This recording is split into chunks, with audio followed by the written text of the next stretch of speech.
Hey guys, it's Brandon, aka Be Rich Beauty, aka your beauty best friend. Happy Monday, y'all! And happy Reality TV with Jeremy McShann and I. Hi, Jeremy. Hello, people. Guys, are y'all ready to talk? You know what to do. Grab your beverage. Let go.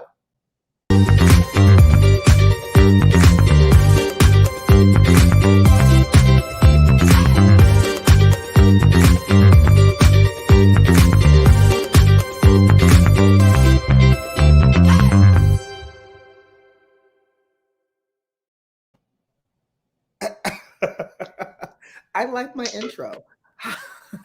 Jeremy McShane, how you doing over there, sugar? I am blessed and highly favored. How are you over there? Hey, I feel like I need a church mint for that comment. Yes, it's popping them church mints in my mouth. I am Yes. great. It's Monday. I'm on the line with you and my beauty besties, and we're jumping right in today. And we're talking reality TV. We're talking about Let's Love do it. Marriage Huntsville today. We're talking about Real Mm, Housewives of Potomac today. We're talking about Real mm, Housewives of Salt Lake City today. Amen. mm. So let's just go on over to Huntsville, Alabama. Let's do And it. so, go ahead. What you about to say? I was about to say my home state. Mm. Wait, you're from Huntsville? Oh, you said home state. You're from Yeah. Alabama. Yes. Sweet home Alabama. That's all I Yep. know. Jeremy, we rounded out this trip, and what I love that kind of kicked it off was not only did the guys have a moment, excluding Lewis, out of just didn't that seem a little weird? It was weird that it was just the guys and without him. So I thought it was It was weird. like the original Three Musketeers. Like Marcel cooked breakfast for them, some steaks, and they all got a chance to talk. And they brought up that whole depression conversation all over again. hmm Yeah, I mean, I thought that was really interesting because, Martell jumps in and says that he may also be depressed. And, I love this convo that there are these guys that are, alpha men that are open enough to have this conversation about how they're feeling. Not that they ain't gonna do nothing about it, but at least, baby steps, baby steps. So, at least they're having conversation about it. And, Marceau, how he's talking and stuff like that, where he's like, he feels like he's always behind and that he's always trying to play catch up and that he can never enjoy any moment of life. Like That's a that, it real sounds so crazy. But that's real. I was gonna say, have you ever experienced that where you feel like you're running and running, and because you're running, trying to get to the next goal or to the next landmark, you miss out on those like those present moments. Have you not experienced that? Is it just me? No, I mean, I do think just in general, people overall are always so focused on the next that we never take a moment to just like enjoy the present. And I think, I that does happen to me, but I think, a few years back, I started to just say, you know what, I do want to try to be in the present a little bit more. And obviously there's places I want to be and want to get, but there's a lot of great blessings that are here that that Right. I'm missing right now in the present, or things that I've asked for back then that I'm experiencing now that I'm not even taking a moment to enjoy. So, but here's the thing. So you can say, and he identified, he goes, I feel like I'm always playing catch up, right? And then Marceau is like, I feel like I might be low key depressed as well. But how do you help somebody that does not want to be helped? Because after they concluded that trip, the Scots, Maurice, Kimmy, Tisha, and Marceau all went to Yep. dinner, and Mm-hmm. that conversation came back up, and It Marceau did. still felt checked out to me. He did. And he was like, oh, it's just a phase, but it's been going on for a year. So that's not a phase when it's been going on for a year. I don't understand that. And Well, then and he's it goes. just like, when he finishes this project. But no, it's not about the project. That's what you've assigned it to. But when this project's over, you're going to be feeling the same way. Well, my thing is, sometimes we attach the moment and the feelings that we're going through based off of what's happening in our lives. So Yeah, there for is sure. there's an attachment of I'm so consumed in this project. Maybe this is the reason why I'm feeling this way. But Maurice said we can go to therapy together. Let's I identify know. this action. And Marceau said no. No, What do you do then? Like, how do you help it's, somebody? He just you physically said, I can't. don't want to. Unfortunately, you cannot. And, even teacher was just like, you need to do something before it's too late and you can't do anything about it. And, it is like, how does he think he's not going to feel this way then? If he keeps feeling like he's behind the wheel, he's feeling all of this, how do he think he's not going to feel this way? How is it going to change? Or does he expect to always just live like this and feel like this? He even said for a while that he thought it was normal and realized it's not normal. He thinks that just something magically one day he's going to wake up and it's not going to be. That's Let me not, tell you. and Go ahead. no, and I was like, the fact that he didn't even go on like trips with like Tisha and them on vacations, really? What? I don't get that.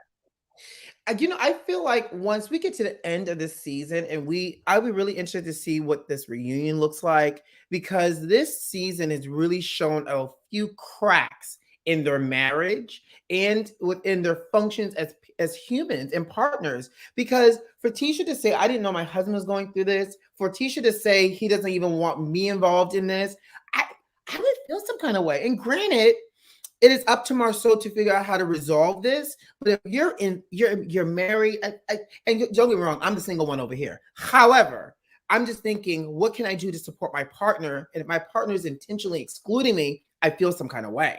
No, For sure, 100, no, 100%, right? Because you feel helpless. Even not romantic thing. If you have a close friends, and Innocent says Marcel is not in a place to receive. He's not in a place to receive at all. wear glasses. Every time I I know, focus right? on it, you're like this. Right. I like, oh my God, y'all, I can't even, we don't even have time to tell you about where my glasses are. Short story, they're somewhere in Philadelphia after coming from my trip. Um, so You lost your glasses, Jeremy. So you walk I around blind. did. And, I took a rental car with three strangers to get back to DC on yesterday. What kind of hiking American Horror Story type of moment Yeah, did you just have? it was a whole situation. It was a whole Jeremy, I situation, kind of want to but know something. How you end up in the car with three strangers? Did you have to do something strange for a piece of change? Well, in this case, no. for a The ride. quick version of it, the train broke down. I got to rent a car. There was someone on the train that I knew, and I kind of knew we were at the same wedding. So I was like, "Hey, do you want to ride with me to DC?" The person he was sitting by overheard it. Was like, "Can I come with you all?" At the rental car place, there was no more cars, and this other lady was trying to go, and we were like, "Well, we're going to DC." And she was like, "Can I come?" So it was like it was like four random people came together, Wow. Well, talk and we about a drove moment. it on to DC. That's a moment of humanity, but also that's so random. And the fact that you lost your glasses. Oh my gosh. Such a Yes, Jeremy McShann. You need to right. do a life and travel with Jeremy McShann. Put that on YouTube, by the way. I should, and these crazy ass Good. stories, They're but just ridiculous. Go ahead. I'm they sorry. they are out of control. But yeah, no, I think anytime you have any kind of friendship or like a close friendship as well, not even a romantic thing, and something's off with that person, right? And you're trying to help them and connect with them, and they're actively like saying they're okay or trying to make it seem like there ain't nothing wrong with them, and something's wrong with them, it is very bothersome. And especially in a close relationship like a marriage, you feel some kind of way like, man, I'm here to be with you and help you. Can I ask a question for all the committed people out there and all the beauty besties that are married?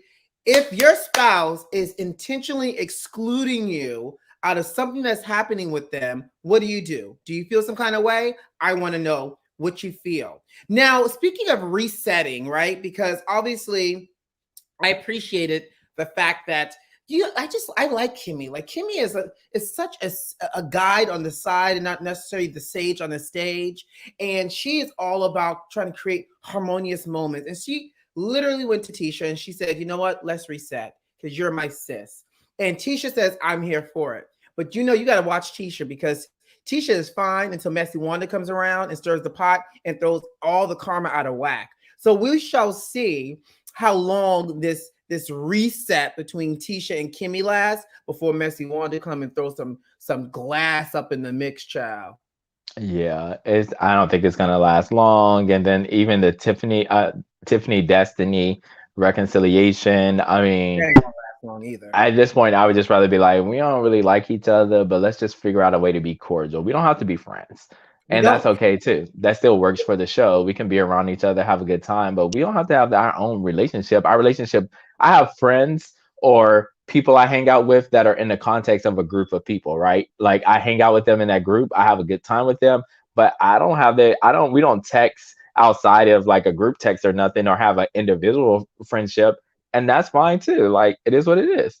I mean, Jeremy, let's keep it 100% real. They're all coworkers. Some of them may have personal relationships before they even showed up on our TV screens. But at the end of the day, they're all getting paid a check to interact with each other, right? I know a lot of my Yeah, friends who are.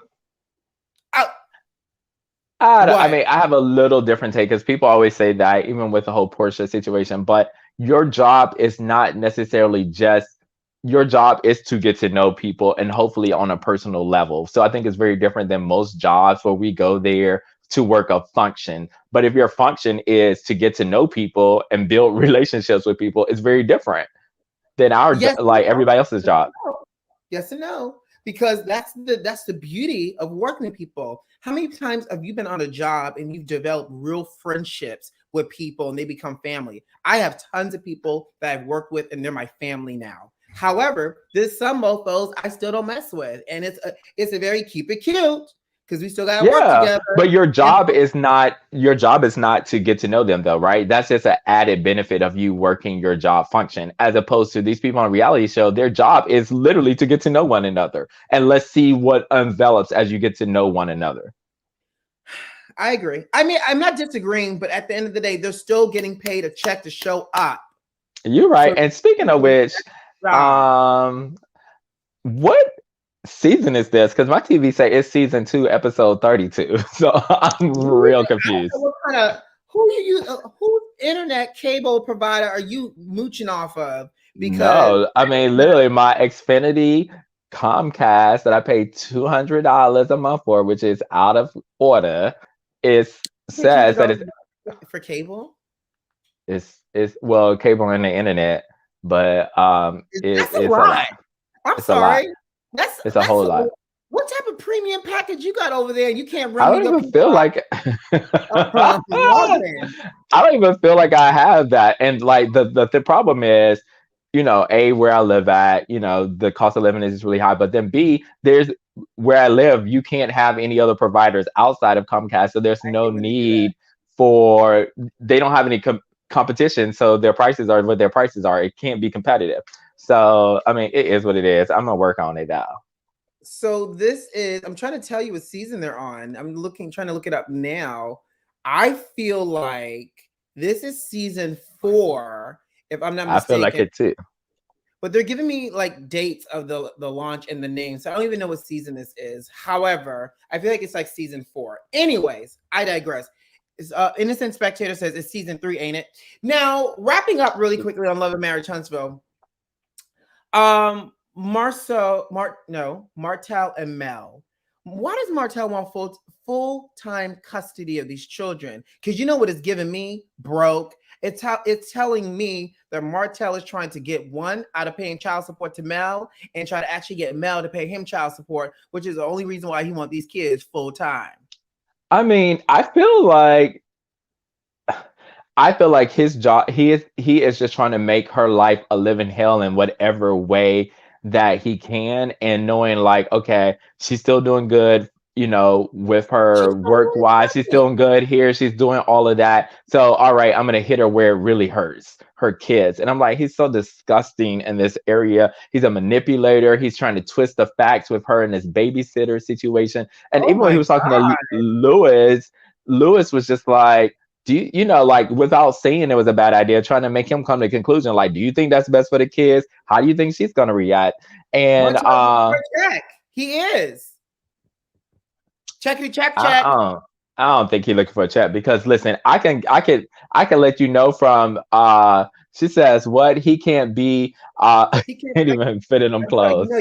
Y'all know Jeremy can't read today. I'm gonna read for you, Jeremy. Don't even come Right. close to the screen because you all are. He can't He can't even even buy buy clothes that clothes fit. that fit. Right. He can't, but no, what any single mother will let you know is that the little child support money that they get, don't even cover half of the stuff that you need as a child. They end up spending way, way more money Maybe at for the the end of the day. regular American, but these people had businesses that were successful. They had a bigger, larger income household that went from being a dual income household to now being singular, and one person not being able to really work because he didn't have the permits. Mel had the permits. Mel went on to still be able to function with permits, launch a clothing line God and a said go. music career and public speaking engagements. Mel got these checks coming in. I saw you. God said, what did she say? God said go. Yes, honey. God said Speak on. go. I don't think he But said go to the studio, but okay.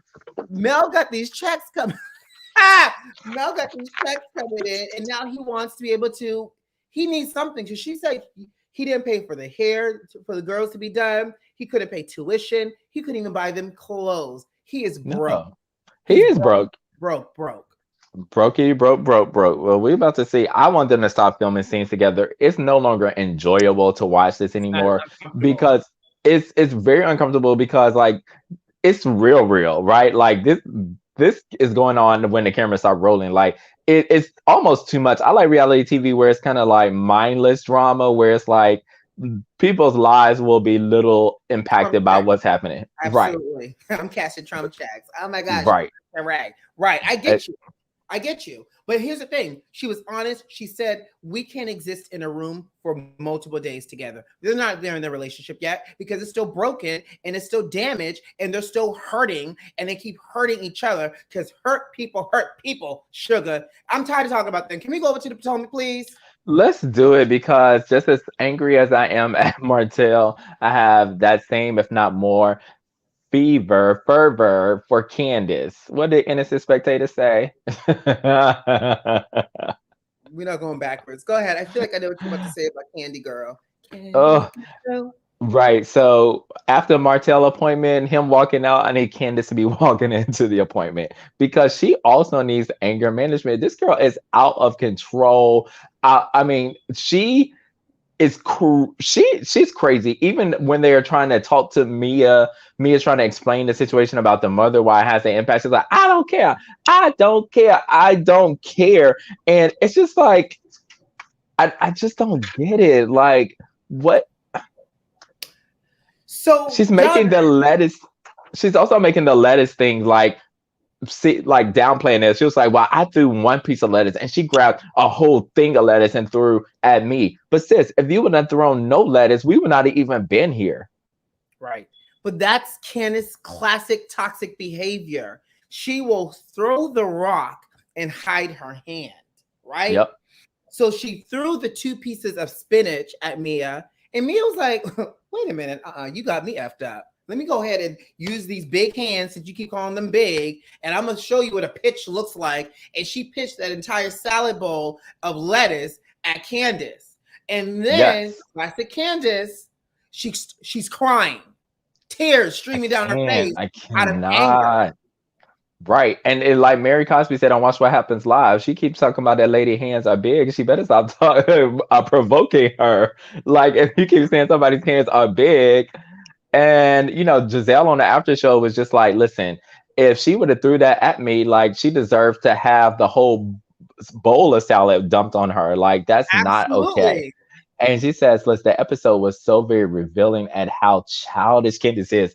Yes. Even when you watch the scenes where they're trying to calm down, Chris trying to calm her down, the women are talking to Mia, you see the difference in the maturity levels because, you know, whatchamacallit, Mia's like, I just rather walk away. And Candace like, well, no, she say something to me, then that's what she got. Like, he doesn't need to be here. So, okay. So poll to the audience, especially once we do our playback, scale of 1 through 5, on a sliding scale of it all, how petty is Candace?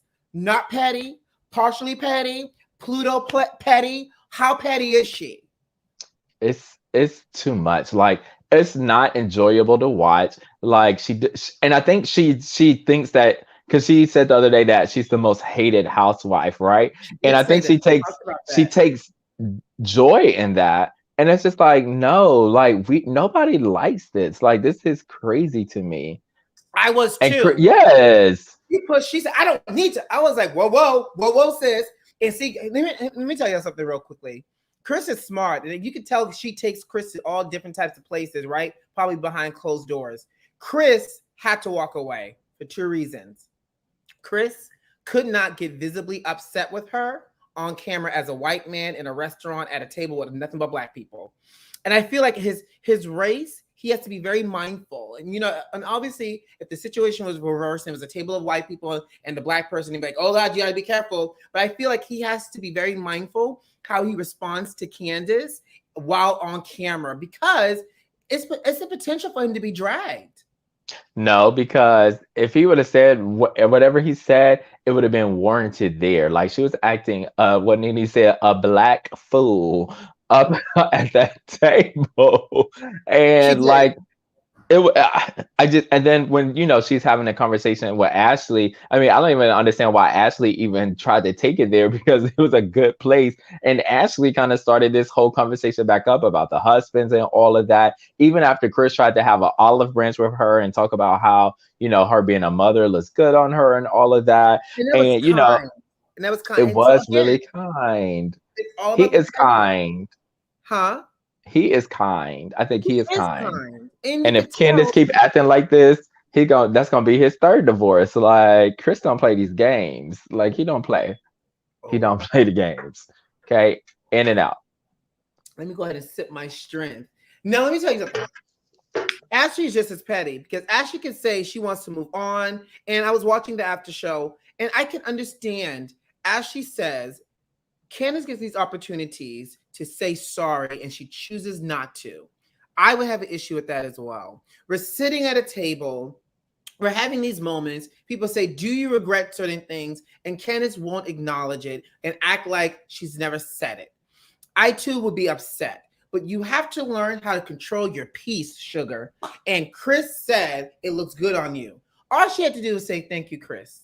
She didn't have to say, "Well, your wife's blah, blah, blah, blah."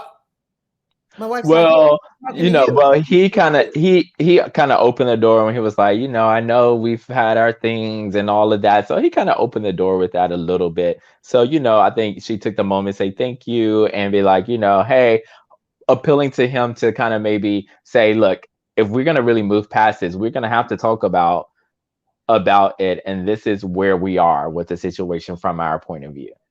And if they don't But, talk about it, they can't move forward. but Chris said, "I would like to get to the place with Michael that I am with the rest of the guys, despite our wives having issues. But Michael says things about me." And we saw the playback. Michael is petty. He's petty as Ashley. He's just a different kind of petty.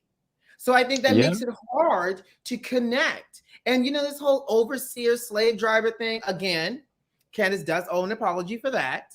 But as she tries to say, "Well, I don't remember saying something like that." If you said you're overseer, girl, it is implied that you are calling her a slave to her white husband. Come on. Right. Then don't matter if it was slave driver, overseer, it is what it is, right? It's the same, it all mean the same thing at the end of the day. And Candace Just is a like the wordsmith. She weak knows bitch. exactly what she says. Absolutely. Now, do you And think? Go ahead. no, you go. Mm-mm. I was No, actually surprised Giselle and Robin showed up. What are you about to say? I was about to talk about them as well too. They did show up, and I was happy though they weren't there for that initial confrontation because they like to really push things even further, and it was already bad without them there. If they would have been there, it would have been a physical thing. I'm surprised they even showed up. I mean, Giselle fulfilled the prophecy. She showed up with her luggage. Oh yeah. Oh, I just got a notification about your newest video is online for me to view. Yeah. Click on it.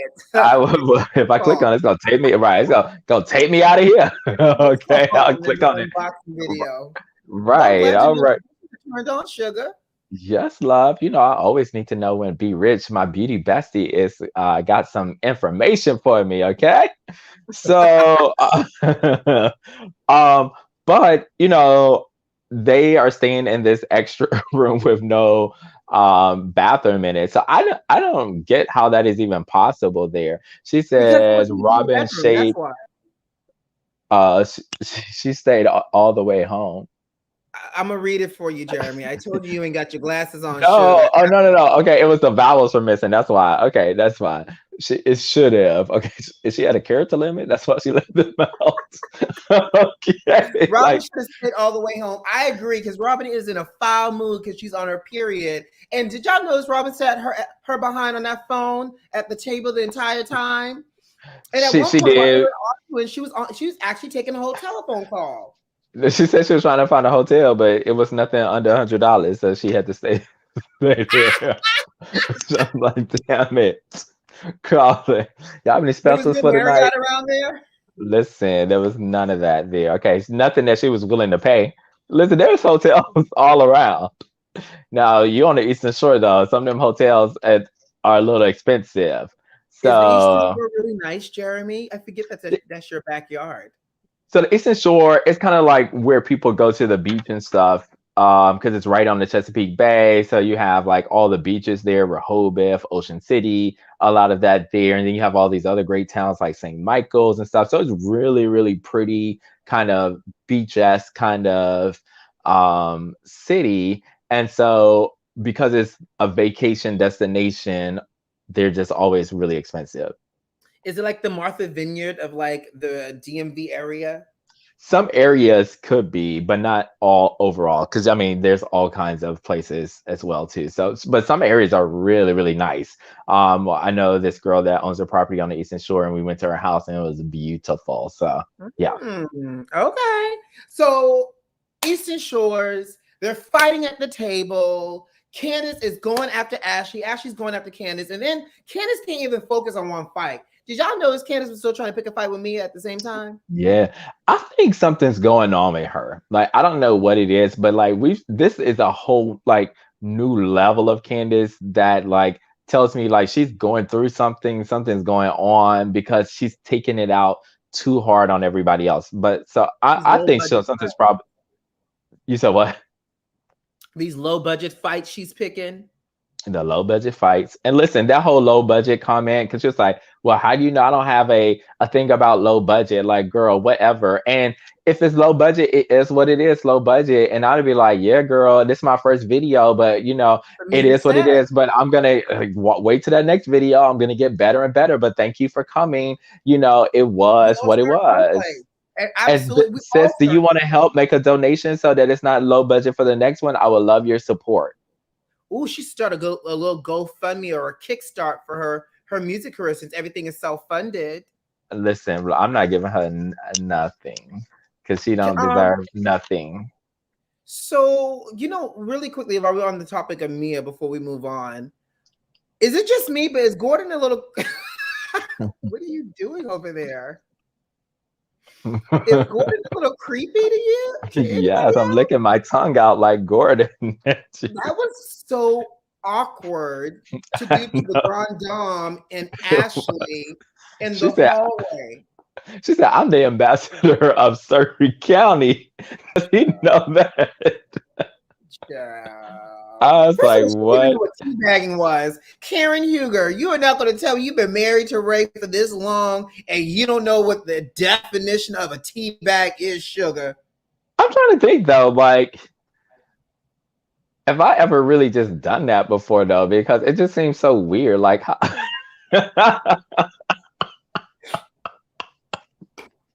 do you just like sit and open your mouth and like somebody got to stand and like squat into your mouth? What is the purpose of that? Like, y'all help me understand. Oh my God. I almost choked and died on this Oh my God. live. I'm trying to understand. Oh, you can't do that, Jeremy McShane. I wasn't ready. I was in mid-sip. I don't understand. That's all. Oh, what don't you understand about teabagging? The logistics of how it's supposed to work. I really don't. I don't understand that. Like, Okay, Karen. I'm just saying. Okay, Karen. Anyways, Gordon does give me a little R. Kelly vibe on the low. Gordon seems like he might want to touch you if no one's looking. He gonna oh, gently raise up next to you in the kitchen, or after he's gonna go and grab water in the middle of the night and see who's lurking in the hallways. Okay. Water looks like a lurker, honey. Yes. Give you 10K for combo. Oh, side note, where can I sign up? Who wants Okay. to for 10,000? I'll talk to you and maybe do a little bit more for 10,000. Well, Okay. I'm from the South, honey. I drink a mint julep and I'll give you a good conversation. Okay, listen. I'll give you a little bit more than compensation for 10K. So That's what I let's heard. go. Y'all heard it first from Jeremy. He might give Y'all you a little listen. extra for Okay, so 10,000. if anybody got that 10K, that's my IG. Follow me. Did you creep into DMs? Did you say convo and a little happy ending? Is that what you just said? I ain't say no happy ending. So you just got to find out. Message me if you got 10K. I'd be more than happy to give you a free sample. Let me tell you, free. It's not free if you got 10K, honey. That's been bought. Okay, bought and paid. Tax free. Okay. Oh my gosh. But I mean, that was mostly Potomac there. That was Potomac. You want to talk about Salt Lake City or nah? Let's do it real quick. So after Martell leave his appointment, and then Candace go into her appointment. Now, when she walking out, I need Miss Jen Shaw to be walking in. Okay, I need this therapist to be booked the whole time with them. They because need the therapist. That same therapist from Love and Marriage Huntsville need to make his rounds to all of different franchises across the board. Okay. No, that man too calm for Candace and Jen. They need Iyanla. Because Iyanla needs to come out of retirement ASAP. Because she would get Iyanla not playing with y'all. She's not playing this mess. That other man, he's good with them Huntsville people. That's real calm, cool, collected. Iyanla gonna get in your face too. He is. Jeremy's advertising. There you go, everybody. Are you advertising, girl? You got 10K. DM me and find out. Yeah. Jeremy is advertising. You ain't got to DM him to even find out. All you got to do is watch his live. Jeremy just said on this video I heard that he is available for $10,000, and I'm not even mad at you. Listen, you're using 10%. My platform. Okay, using your platform. Okay, that's still 9K for me. Okay. Jen is toxic. Sorry, go ahead. So, Jen Shaw has this conversation with Brooks to come and apologize finally. And, I do think, from my opinion, this is the first time I've ever seen her genuinely sorry for anything. I think what he said to her about how it made him feel, how the impact of her saying it versus having this huge platform and people forming an opinion about him versus him being able to say it for himself matters. And I do think she was very apologetic. I do think that she will make a change in regards to him moving forward. I don't think we'll have this issue with him anymore.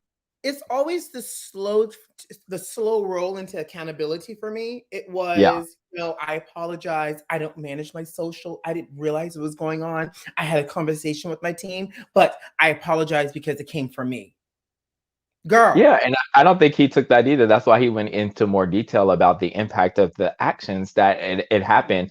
I don't think that she's going to say or anything about Brooks. Now, his mom and these other ladies, them apologies ain't real. Well, but this, I think, it genuinely touched her. Limits. I don't care how grown your child is. You show up to work with the adults on this show.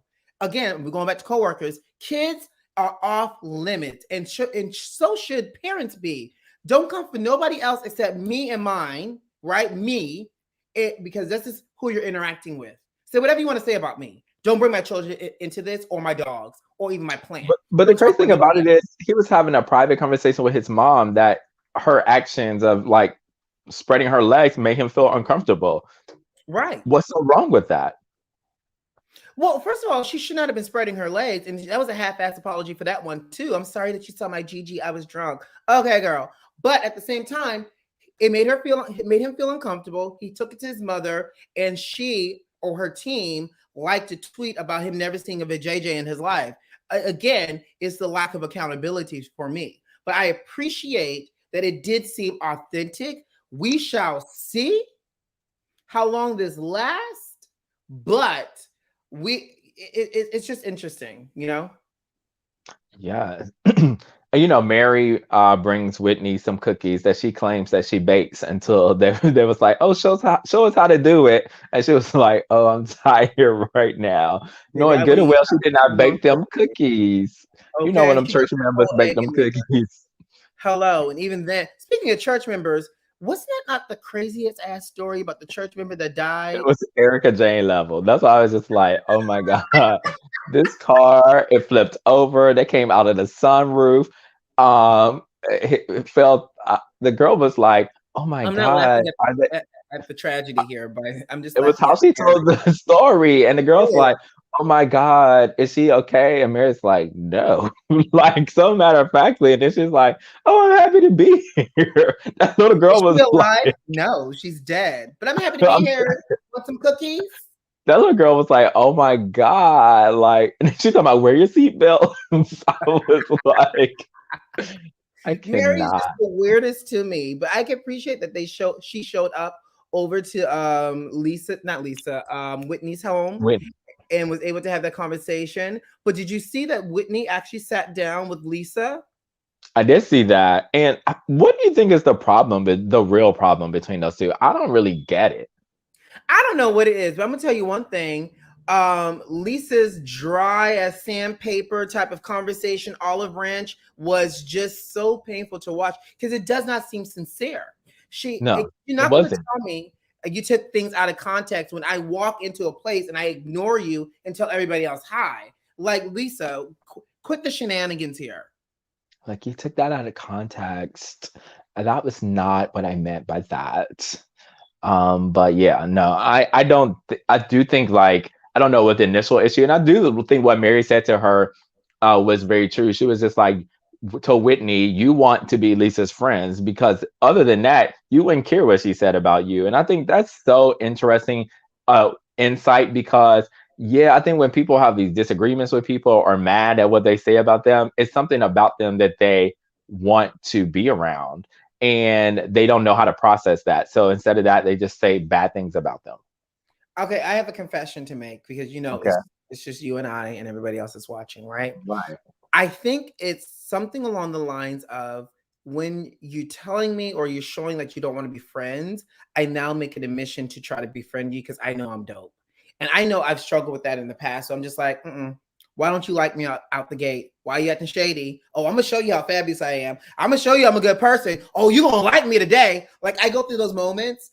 So I Yeah. think that's one of the things what Whitney got caught up in her head is like, there's no reason why you should not like me. Everybody else is saying that you're great. Well, why don't you like me? Oh, we're gonna like each other.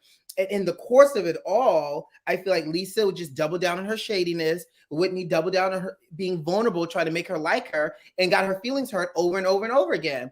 That's true. And I feel Yeah. like Lisa did shit on purpose. Just being real frank and real here. I think once she realized that Whitney didn't like her, that Whitney keeps thinking that I think the initial stuff she never was doing on purpose, but I think once she realized that Whitney had an issue, she started doing things to kind of further that. Absolutely, it's like poking the bear and like doubling down. Like, oh, okay. Right. And so, Heather and Meredith have a talk, and her daughter's going to college, and she wants to have a sex talk with her. And so Is she's your just daughter like, like 19? she's got to be like 17 because she's just now going to college, maybe 18 at the oldest. And then Meredith was like, don't she have a boyfriend for like 2 years? Like, what do you think they was up in there doing? And, that is just kind of indicative of the oh, child. Hand job, teabagging, was it teabagging? Should I follow up with her and ask her how to do it? But like, girl, they have to teach you, teach you I think that's this. your second time today. That's your My second bad. time. No, my bad. But it's indicative of their culture. And like she said, their instructive was don't do it by any means necessary, or you will not be acceptable as a wife. And women in that community, that culture are raised to be a wife. And if you're not a wife, Right, you're nothing. And right. so she was even her telling her story about the first time she saw people having sex that they like she knew when it was coming, so they would put a sheet over the TV so they wouldn't even see it. and then saw like two chickens doing it, and I was like, what? I feel like, and it's very interesting because I feel like it gives you a glimpse into what the Mormon culture is like and the For upbringing sure. and like the constructs here. However, it's a little too late. She's 17. Guess what? If you haven't had to talk with her, her good girlfriends at school has, and or the good old Google has, or the Yeah. good old Twitter has, or the good old Tumblr has, allegedly. All of this. There's lots of resources for people to get educated these days. So I feel like, child sis, it's not even about having to talk anymore. It's about getting in front of it and be like, listen, let me tell you about X, Y, and Z in case X, Y, and Z happens. You just have to get in Right. front of it and now have like a frank conversation about the experience. In my book, again, I ain't So got so nobody's did child. were did you have the birds and the bees talk with someone, I like a did. family member? My parents had Okay. it with me when I was a And how teenager. how how did that go? It went fine, actually. It was like Like, what this. did they say? Oh God, it was so long ago. It was. I think it started out with like if I recall correctly, I think my stepdad did it for me. It was like you may feel this emotion and you may feel this emotion, and when that happens, sometimes people do this, and when people do that, this goes here, and here goes this, and Oh, like I how know. uncomfortable was that?